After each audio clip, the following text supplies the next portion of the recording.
Hello guys, this is gonna be a reaction video to the Parkerburg tornado, Wall of Death. Here we go. This is made by High Risk Chris. Hope y'all enjoy it. Let's go. In 2008, and a family is spending their Sunday afternoon at a local restaurant celebrating a recent graduation. After receiving a tornado warning, they go outside to check the oncoming storm, and a massive tornado is heading straight for them. With moments to spare, the family and restaurant staff rush into the safest part of the restaurant, the walk-in cooler. 6 kids and 8 adults huddle together as the violent tornado overtakes them.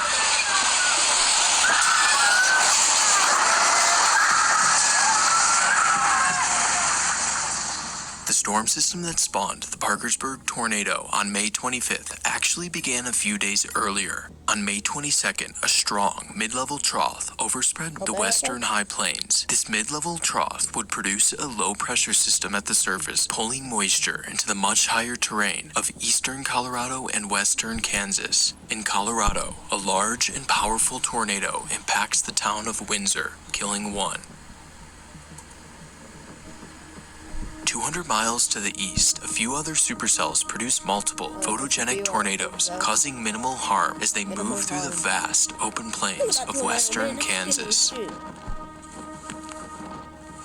In the overnight hours, the massive system progresses, forming a newer, even more potent pattern on the 23rd. For a second day in a row, extreme shear overlaps an area of moist, unstable air. In response, the forecasters at the Storm Prediction Center issue a large, high risk over western Kansas, and they couldn't have been more correct. 79 tornadoes touched down, mostly over western Kansas, with the strongest tornado being an EF4 near the town of Quinter, Kansas.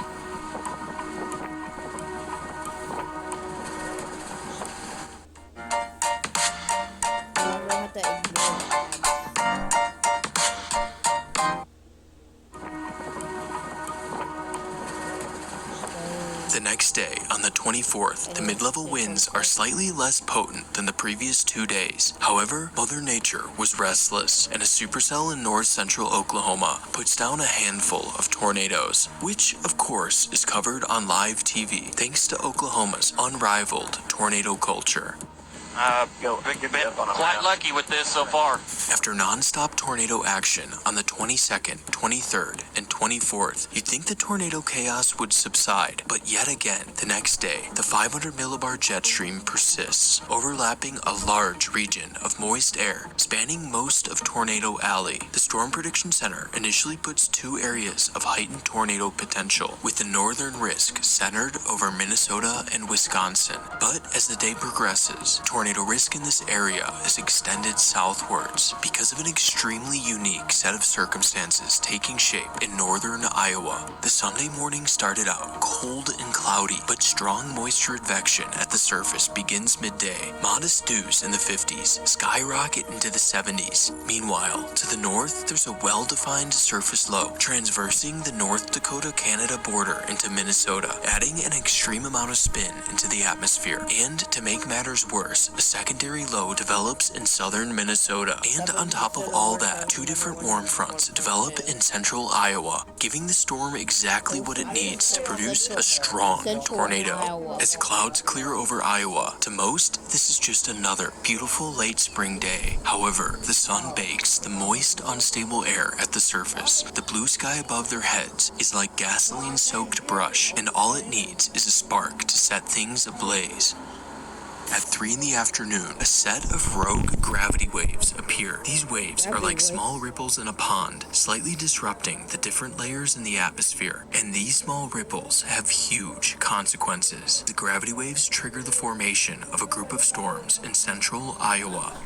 The storms slowly move across Iowa for an hour before the southern storm begins to dominate, and at 4:30, radar shows that the dominant storm forms a unique feature called a descending reflectivity core. As the downdraft falls to the ground, it impinges the storm's inflow, constricting and tightening it, causing the inflow to dramatically intensify. Moments later, a hook forms on radar, and at 4:48 in the afternoon, a large tornado touches down south of Aplington, Iowa.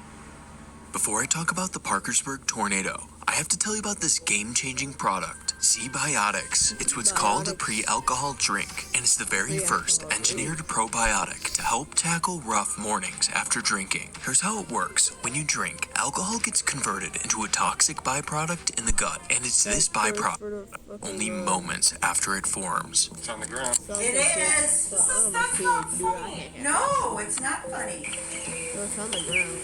Even though this might not look like a classic tornado, this is unquestionably the start of a tornado because of the swirling dust directly underneath a highly visible mesocyclone. Holy shit.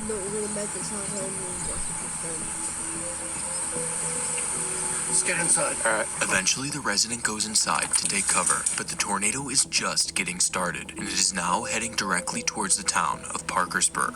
Meanwhile, Chief Deputy Tim Woltoff is on duty, patrolling the area with his 20-year-old son when he spots the tornado to his northwest. His vehicle's dash cam captures this incredible view of the giant tornado as it closes in on town.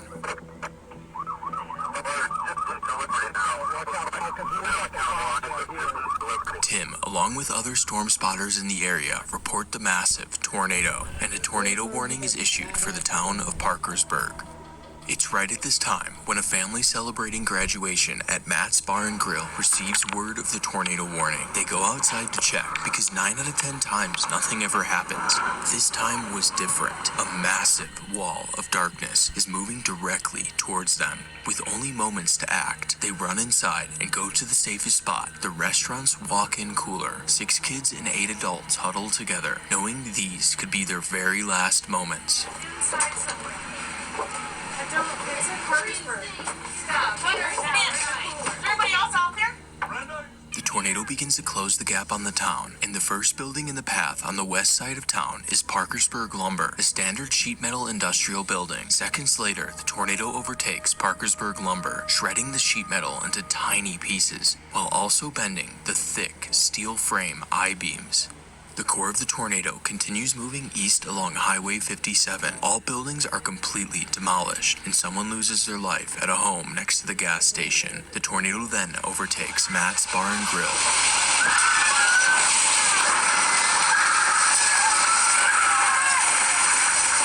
With Rula, your mental health care is covered by insurance and transparent upfront pricing.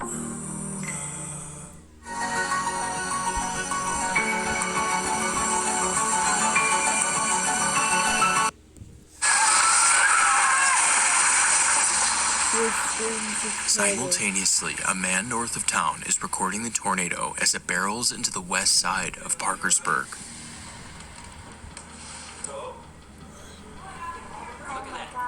A mile to the south, businesses and homes are shredded to pieces, forever changing the small Midwestern town.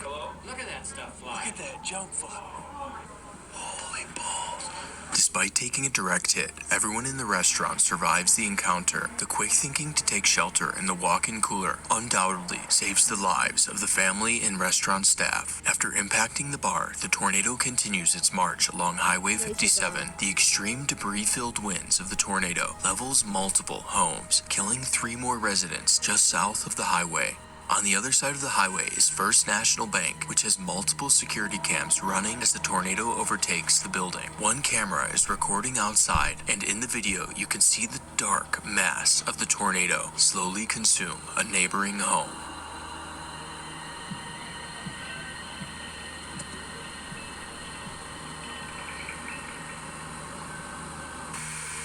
Inside, multiple security cameras capture the moment the tornado overtakes the bank, showing what the chaos inside of a tornado really looks like. At the same time, resident Miles Humphrey and his wife are escaping the tornado in their car. Miles stops to take a photo of the tornado right as it's over Parkersburg. Fortunately, Miles and his wife escaped the tornado to the east. However, the tornado is still moving through the heart of town, now overtaking Parkersburg High School. Large sections of the building's roof collapse, and classrooms are strewn into piles of debris. And while damage at the high school is bad, the building is located on the north side of the tornado, which is the weaker side. Even worse damage occurs to the south of the high school. Here, Richard and Ethel Mulder are on their way to their basement when the tornado hits at EF5 strength, killing both along with their neighbor. These homes are so damaged that concrete basement walls are cracked, and according to records, all the people who died here were sheltering in their basements. In less than 2 minutes, the destructive winds of the tornado wiped out the southern third of town. After exiting the east side of town, the tornado moves over the Legend Trail golf course, leaving significant ground scouring, while spreading tiny shards of debris from the buildings in Parkersburg. The tornado continues east over a field, leaving a trench in the ground for over 1 mile, a feat rarely ever documented in tornadoes. The tornado sustains its immense strength as it crosses Beaver Creek, pulping the forest, now moving towards the neighboring town of New Hartford. As the tornado moves along 325th Street, it impacts a few buildings, claiming its 8th victim, Norman Buthian. The tornado keeps its due easterly course and is on track to miss the small town of New Hartford to the north, which is fortunate because the tornado was larger than the entire town. However, it was now closing in on another group of homes on Beaver Valley Road. The tornado first overtakes Oak Hill Cemetery, where hundreds of gravestones are shattered to pieces. Immediately after the cemetery, the most violent winds on the south side of the tornado directly impact a home, sadly killing its 9th victim, Lisa Bleeker, who was gruesomely killed by debris. Lisa's home is so violently destroyed it practically ceases to exist. The only things left are a few cinder blocks and debris that had been crushed into tiny particles. The tornado continues east along the road, and right at this time, Doug Christensen captures a set of photos of the tornado. These photos show the dark, evil beast as it's at peak strength north of New Hartford.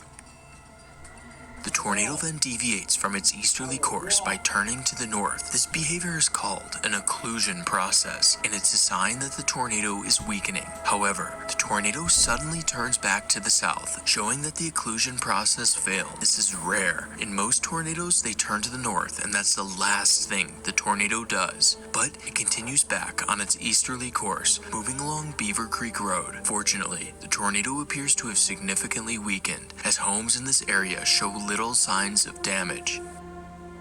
The tornado then approaches the Cedar River, and right as it crosses the river, it tries to occlude again, but it fails the process for a second time, tracking back east. The tornado is now on the northern side of the large town of Cedar Falls. A local records the tornado from their back porch. Visually, the tornado appears much weaker than it did earlier. Instead of a giant barrel-shaped tornado, it's now a dusty circulation with sporadic vortices. There is, however, another threat present. The winds wrapping around the backside of the tornado, known as the rear flank downdraft, are overspreading the north side of Cedar Falls, including the regional airport. These RFD winds are measured well in excess of 100 miles per hour, which are dangerous to anyone trapped outside because at those speeds, flying debris can be deadly. After crossing Highway 218, the tornado persists over farm fields. For a third time, the tornado fails to occlude, and right as it crosses Highway 63, it has another erratic movement as it performs an abrupt S-curve, leaving this unique mark in the field. Shortly after, the tornado completes yet another loop, and for the 5th time, the tornado fails to die. At this point, the circulation was now north of the town of Dunkerton, exhibiting another strange behavior as it swells to a massive 1.2 miles wide, which is insanely impressive. Although damage here is relatively weak, soon after the tornado contracts in size, and after traveling over 40 miles in 70 minutes, killing 9 and injuring 70, the tornado finally dies southwest of Fairbank, Iowa. The tornado chaos had finally come to an end for the people of Iowa. Just kidding. Minutes after the Parkersburg tornado dies, another tornado travels over 30 miles while being accompanied by a secondary anticyclonic tornado to the south. The storm spawns yet another tornado before it completely outruns the unstable air and finally stops producing tornadoes. The sun sets, and the people of Iowa are left in darkness, having to recover from the tornado that devastated the town of Parkersburg. Built for soldiers. 3 new operators will change the rules. Homelander, Starlight, and Black Noir. You must survive the outbreak. When the odds hit 0, the last one standing becomes something else. In Battle Royale, power can be anywhere. Take the shot. and turn the fight in an instant. You messed with the wrong team. The boys in Call of Duty Mobile. Play now.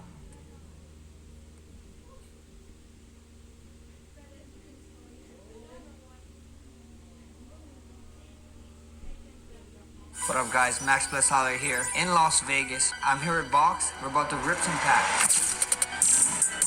What's up, Max? What's up, bro? Heard you into Pokemon. You want to rip some packs? Yes, I do. Let's do it. What's some of your favorite Pokemon? Zord gotta be one. Charizard, that's a good one. Lugia gotta be one. Oh, we got a shiny. Nice. Nice. We got a shiny out of that. Not too bad. Not too bad. You play video games too? Back in the day, you played the Game Boy game? Oh, yes, sir. Red, blue. This is the old school way of opening packs. Do you want to try the digital way unboxed? Yeah, for sure. Let's give it a shot. Let's do it. What's up, Max? Good to see you, man. Thanks for coming to check out Box, man. Appreciate Thanks it. for having me. Well, I heard you just ripped some packs with Island Grown the traditional way. Yes, Now sir. we're gonna do it the new digital way on Box.gg. I'm excited. This looks cool. And there's two distinct advantages to doing it the new digital way. You can actually see exactly what is in the pack. Second advantage is if you don't like it, you can sell it back for 100% of its value until you find exactly what you're looking for. So, you want to give it a try? All right. Oh, not bad. Tyron Tracy, rub it again. Let's see what we get. Move it. Fling it over. Oh, I think the Zord, dude. even better. The Expedition Charizard, reverse Even hollow, better. dude. I think the Gengar too. The Gengar hollow. Oh! Told there's only 2 of these in the whole world that are graded in PSA 10. If you decided to ship this card to you, it would take like 5 to 10 days to show up in the mail. So I have these cards here for you. Sick. That's awesome, man. Thank you. Congratulations. You appreciate it, man. Thank you. So much. Appreciate you guys. Make sure you guys bless yourself like how I got blessed on Box. Check them out on box.gg. Go get blessed, man.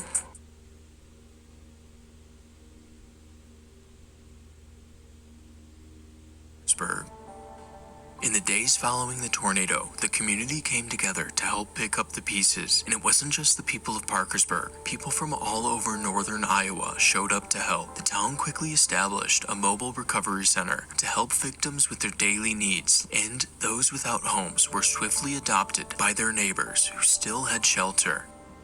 Meteorologists from the National Weather Service came in to survey the damage, and it didn't take long before they determined that this tornado was way beyond EF3 strength, so a team of outside engineers was called in to assist the survey. Ultimately, they found that the damage from the tornado was consistent with the EF5 guidelines on both the east side of Parkersburg and the north side of New Hartford. In the months following, the National Weather Service launched an investigation of their actions from that day to see how they could improve moving forward. This investigation produced a lengthy 51-page report, and they found some interesting things. One finding was that their wording in the tornado warning prior to Parkersburg may have been slightly too modest, and the SPC outlook from the morning did not predict that a violent tornado was possible in Iowa, which are valid criticisms. But, in my opinion, weather is so chaotic, you can't really blame a forecast, and things like the wording on a tornado warning are pretty inconsequential. The most crucial thing that can be done to save lives is to sound the tornado siren in time, warning the people downstream of the tornado to get to cover. And according to the report, the tornado sirens were in fact sounded. However, the 2 videos taken as the tornado is entering town do not have any sirens sounding. This is directly contradictory to the report, which states that the sirens were sounded 2 minutes prior to the tornado entering town. Regardless, this doesn't change the fact that 1/3 of the town of Parkersburg was destroyed, and 9 people lost their lives. And according to records, all the victims were in their basements when they died. So, all of them seem to have been aware of the tornado, took action, but it still wasn't enough. Over the following years, Parkersburg made a full recovery, including the high school, the heart of town. To this day, the high school keeps a memorial of the tornado, with a clock that stopped at the exact moment the tornado hit, 4:56 in the afternoon on May 25th, 2008.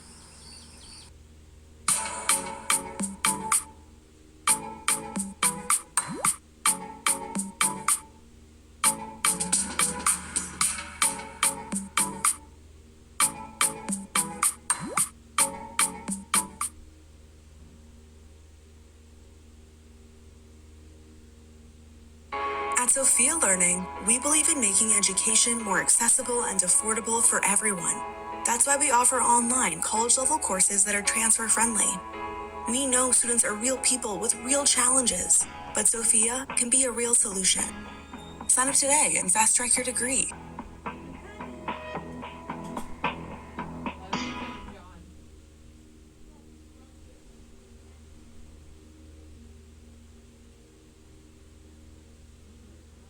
May 4th, 2007. Sirens begin to scream across a small town in rural Kansas as Kelsey Schroeth is at home taking care of her baby. With nowhere else to go, Kelsey runs to an interior closet as her ears begin to pop and a thunderous roar grows louder and louder. A massive tornado, wider than the town itself, is just moments away.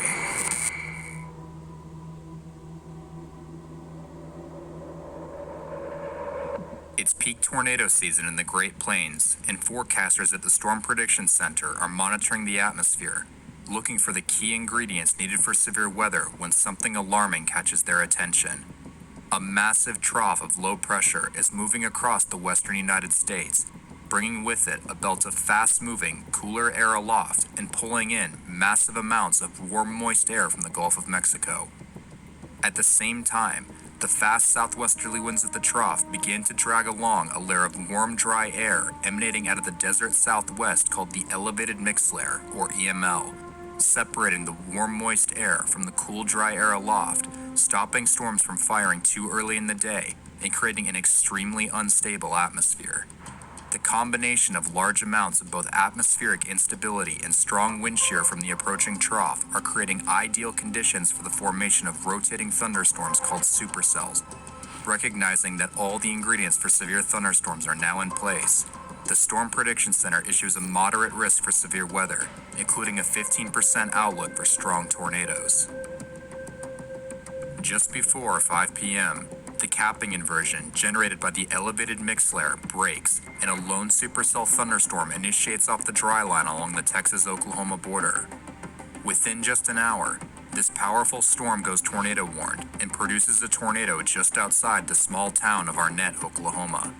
Remaining over rural areas, this small but powerful tornado carves a 4-mile path of destruction, destroying numerous trees and lightly damaging a couple farmsteads before dissipating just outside of town.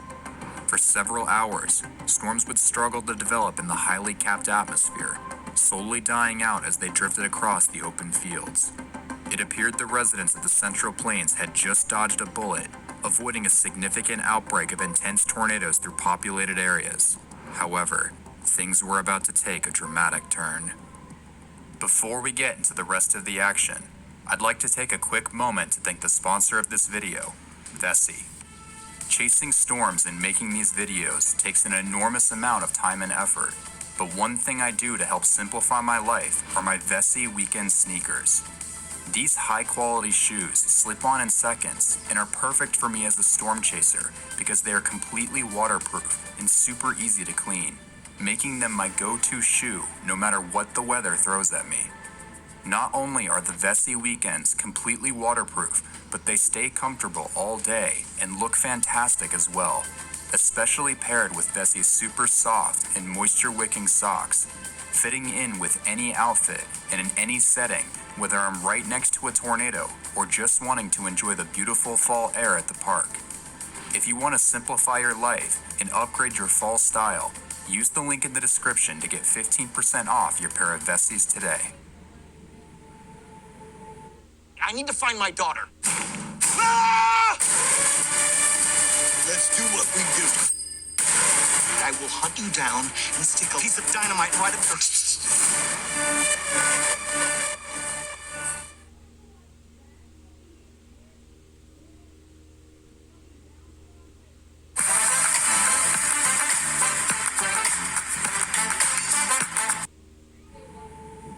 As the sun begins to set on May 4th, a powerful stream of fast-moving winds called the low-level jet begins to rush north, greatly increasing both directional wind shear and storm relative inflow, crucial ingredients in the formation of powerful tornadoes. If a storm could take advantage of such a volatile environment, tornadoes of both unimaginable size and power could develop. The residents of the Central Plains have no idea they are about to be at the center of a major disaster. At 6:30 p.m., a new cluster of storms explodes over northwest Oklahoma, slowly merging together and gaining strength as they organize into a single, powerful supercell thunderstorm, getting stronger and stronger with every minute that passes. The first tornado began in a field just to the northwest of Ashland, Kansas, remaining over rural areas and causing only weak damage to trees and rural structures before spawning 3 other weak tornadoes, all tracking through rural areas as they drift towards the northeast. Yet as these tornadoes begin to lift, the parent supercell begins to rapidly intensify, carving out a new powerful rotating updraft called a mesocyclone, and at 9 p.m., produces one of the most infamous tornadoes in American history. Beginning just to the south of County Line Road, the newly formed tornado rapidly expands as it moves towards the northeast, bringing down patches of trees and damaging an oil tank, scattering the highly flammable oil all over the nearby areas. It's at this moment that multiple storm chasers driving along Highway 183 begin to record the tornado for the first time as it passes through the rural areas northwest of the highway. One of these chasers, Mike Scantlin, takes a photo, revealing the monster tornado looming in the distance. As the chasers continue to film, however, something remarkable begins to happen. Multiple smaller funnels begin to descend to the ground around the parent circulation in a hellish dance as they orbit around the monster tornado. These rare, smaller vortices are called satellites, something only seen in the most violent tornadoes on Earth. Continuing to track to the northeast, the rapidly widening tornado begins to encounter many rural structures, damaging or completely destroying anything unlucky enough to be caught in its path. Homes, barns, trees, and power lines alike all disintegrate in the face of the violent winds as the tornado swells to an unbelievable 1.7 miles wide, one of the largest tornadoes in recorded history. Following just 5 miles south of the tornado, the line of storm chasers driving along Highway 183 cannot believe what they are seeing. The chasers watch in horror as a massive wedge fills the horizon, illuminated by flashes of lightning. A monster tornado, masked in darkness, is heading directly for the small town of Greensburg, Kansas. With it now clear a large and violent tornado will pass dangerously close to town, the National Weather Service realizes the direness of the situation and at 9:41 p.m. issues an extremely rare tornado emergency. For a brief moment, it appears that the tornado may narrowly miss Greensburg to the east. However, it's at this moment that something tragic occurs. As the tornado moves slowly to the northeast, the parent supercell begins to cycle, cutting the tornado off from the storm's warm, moist inflow in a process called an occlusion, pushing the tornado into a more northerly course straight towards town. The residents of Greensburg have just minutes to prepare. At the same time the occlusion process begins to take over, the tornado begins to shrink in size but dramatically increases in intensity, obliterating several rural homes and scouring the ground, leaving a visible scar in the surface as it crawls to the north. 1 mile to the northeast, Dennis McKinney, deeply concerned about his neighbors Kelsey Schroth and her baby Jaden, runs to the back porch of his home and begins to shout out for them to get into his basement. Kelsey tries to get out of her home, but with the winds of the approaching tornado only growing stronger, she is unable to open the door and get outside and is forced to ride out the tornado in her home without a basement. Outside, Dennis waits until the last possible second as debris begins to fill the air and the deafening roar of the tornado drowns out all other sound before running back into his basement. The fate of Kelsey and the baby outside of his control. Both homes, along with a dozen others, are completely destroyed, with many of the foundations completely swept clean of debris. By some miracle, however, both Kelsey and her baby are found alive and unharmed in the shattered remains of their home.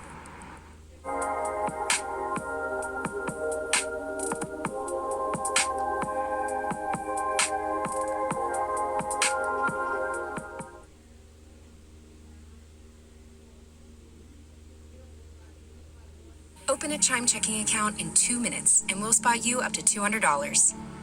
Apply now. Open a Chime checking account in 2 minutes and we'll spot you up to $200. Apply now. Open a Chime checking account in 2 minutes and we'll spot you up to $200. Apply now. And her baby are found alive and unharmed in the shattered remains of their home. Continuing to deeply scour the ground, the tornado begins to enter the main part of Greensburg, flattening dozens of homes and a church as it closes in on the homes of Evelyn Kelly and Larry Hoskins. Despite having over 20 minutes of warning, both residents fail to take proper shelter in time and are killed as their homes disintegrate around them. Seemingly at peace with her life, Evelyn stated before the tornado struck, "If God wants to take me, he will."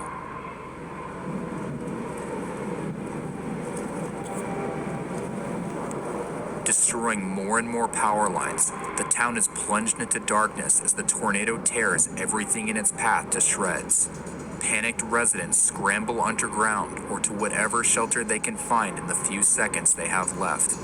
Homes, trees, buildings, churches, even an entire elementary school are completely obliterated as the tornado's core closes in on the center of town. Just ahead along West Garfield Avenue, Beverly Voles, along with her father and husband, are sheltering in their home as the tornado strikes. Gathered together to celebrate Beverly's recent victory over her breast cancer, the three dive into the home's hallway as the structure begins to come apart around them when a piece of sheet metal flies through the hallway, striking both Beverly and her father.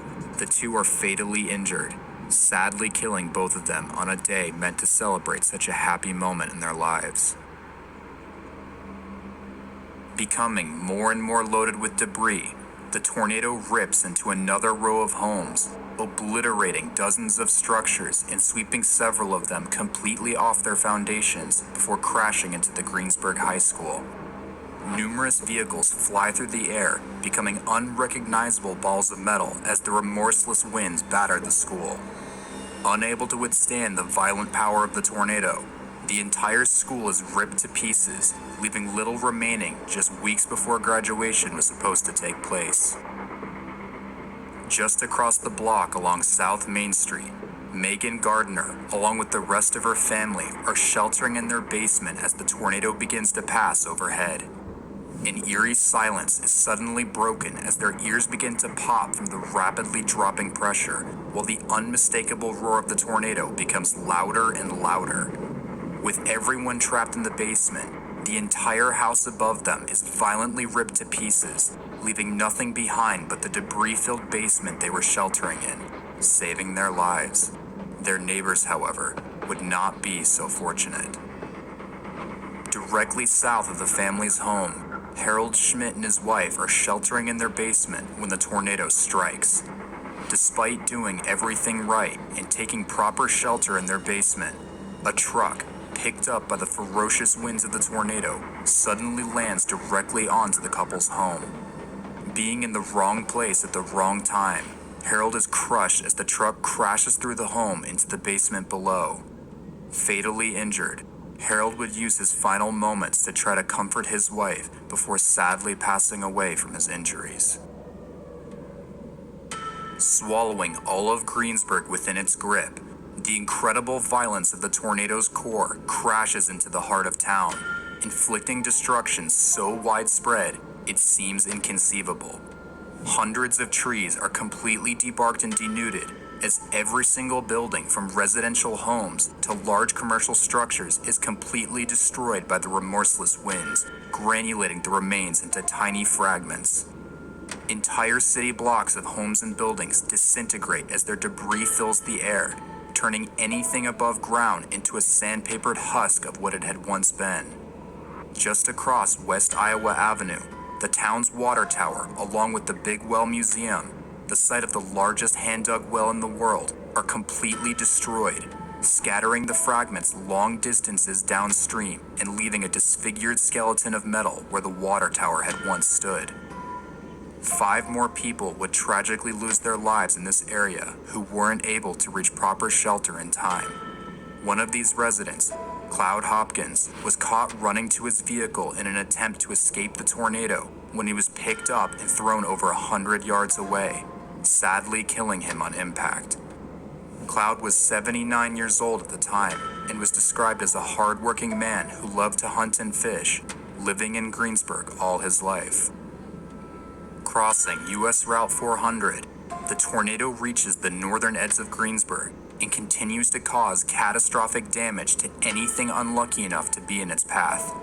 An entire farm equipment dealership, a hospital, hundreds of homes, and a church are completely destroyed and granulated into pieces, scattering their fragments hundreds of yards downstream as the tornado closes in on a group of mobile homes.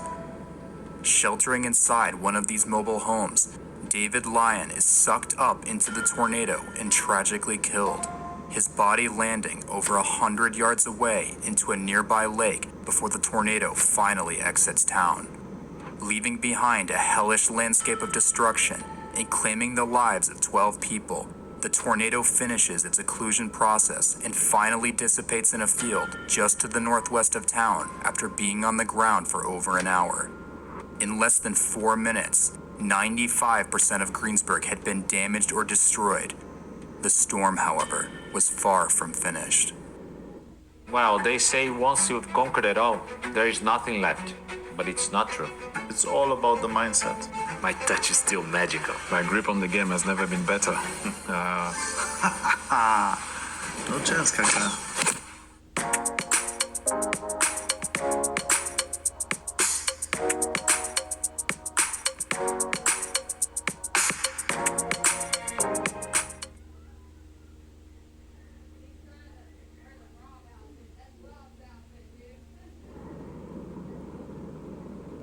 Immediately following the Greensburg tornado, the parent supercell, supercharged by the powerful, low-level jet, continues to cycle, putting down another monster tornado at 10:03 p.m. just to the northeast of Greensburg. Traveling through the mostly rural terrain, this violent tornado rapidly grows in both size and intensity, growing even larger than the tornado that struck Greensburg as it destroys several rural farmsteads before reaching its maximum width of 2.25 miles wide. Widely speculated as being even stronger than the tornado that preceded it, the monster Truesdale tornado would go down as the second widest tornado in recorded history at the time. Continuing to rage through the night, the parent supercell goes on to produce an additional 9 tornadoes over the next several hours, including 2 more violent, mile-wide wedges near the towns of Hopewell and Maxville, claiming the lives of 2 more people before finally dissipating over 8 hours after formation. Back in Greensburg, however, the scene was nothing short of apocalyptic. 95% of the town was damaged or destroyed, and 12 people lost their lives, leaving behind an unrecognizable landscape that was once their town. In the days following the tornado, surveyors and meteorologists from the National Weather Service would survey the damage and assign the tornado a rating of EF5, the first in history since the implementation of the enhanced Fujita scale earlier that year. In the years since the tornado, Greensburg has made substantial efforts in rebuilding itself, with many new, energy-efficient and tornado-resistant structures going up across town to replace what was lost. However, despite the noble efforts of the town's residents to rebuild, the empty lots and debarked trees will continue to serve as a dark reminder of the tragic past of this small town in rural Kansas.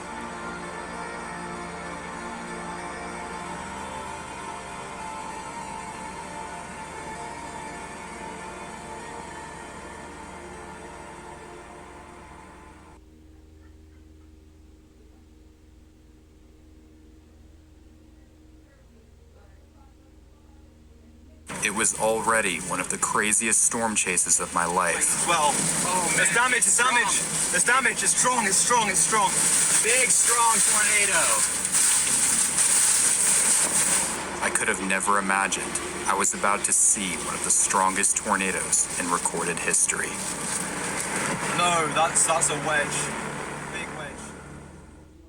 It's June 20th, 2025, and my friend Jack and I are chasing a dangerous severe weather setup across the state of North Dakota.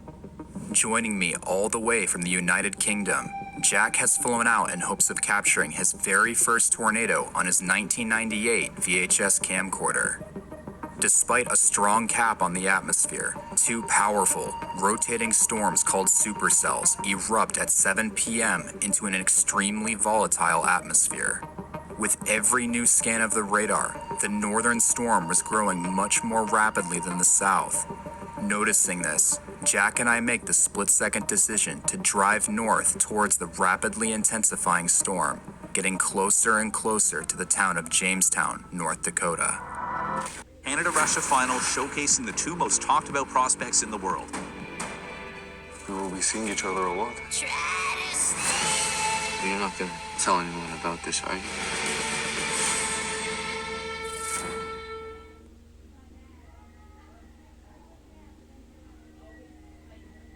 Welcome to Custom Showcase. We are builders. We create, we build software, we serve small business. Our purpose is to grow the small business economy. For today, and for actually this whole month, we're going to be talking a lot about what we're doing to make your life easier as small business owners.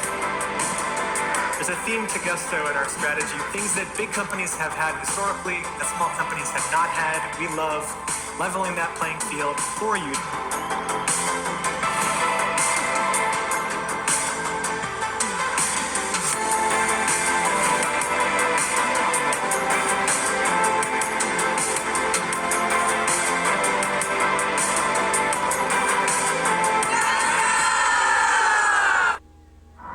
Rotating base over there. Oh yeah, here we go. Tornado. That's a tornado. Oh my god. It's tornadoing. I want to see which way it's moving first. There you go, Jack. Boom! Big lightning strike. Holy shit, my first tornado. Oh, funnel. Yeah, I see it. You ready? I'm ready. Oh, do we need to go? We're gonna get close to this thing. Okay, man. Here we go, Jack. It's coming down. Oh my god. Here it is. At 8:51 p.m., a small vortex reaches the ground just to the southeast of the tiny community of Spiritwood, North Dakota. Although appearing initially small and weak, the circulation is rapidly growing in both size and strength, heading straight towards Highway 3. This is the beginning of one of the most intense tornadoes I've ever seen. Here we go. Oh man. Oh my god. It's condensed. Fully condensed tornado. Holy shit. Oh, it's close. Right there. It's close. right It's close. in the field. Oh my god. Christ. Oh shit. Watch out. Close the window. Close the window. Strong RFD. Strong RFD. Strong. Oh my god. Christ.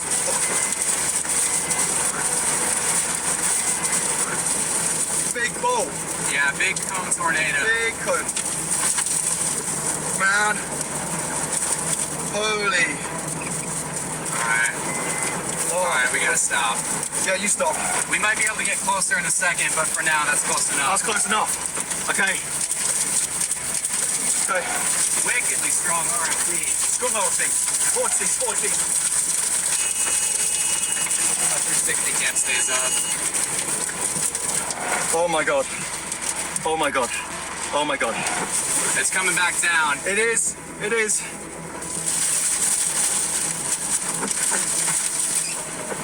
Holy cow, look at that. It's fully condensed again. Before we get into the rest of the action, I'd like to take a quick moment to thank the sponsor of this video, ZocDoc.